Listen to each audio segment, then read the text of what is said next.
ইতিহাস খুলে দেখো, চিঙ্গিস খান 1 কোটি মুসলমানকে মেরেছে, 1 লক্ষ উলামাকে মেরেছে, হাজার খান মুসলমানদের মাথা খুলে দিয়ে বড় বড় মাদ্রাসা তৈরি করেছে।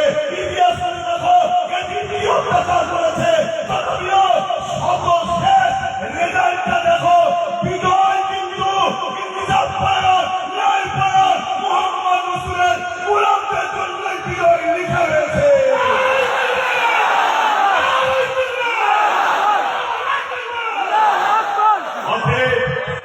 আমরা জানিয়ে দিতে চাই, তোমরা যতই চাও আমাদেরকে আঘাত দিয়ে রাস্তায় নামিয়ে হিন্দু মুসলমান করার পরিকল্পনা আমরা বুঝি, আমরা জানিয়ে দিই, এ ভারতবর্ষের মাটি হিন্দু সমাজের ভাই, তারাও আমাদের ভালোবাসে, আমরাও তাদেরকে ভালোবাসি। তাই আমাদের ভাইদেরকেও বলবো, এদের খপ্পরে পা না দিয়ে আন্দোলন করতে হবে। আন্দোলনটা যেন জালিমদের বিরুদ্ধে হয়, অন্য কোনো ধর্ম, বর্ণ, জাতি, ভাষার বিরুদ্ধে যেন না হয়।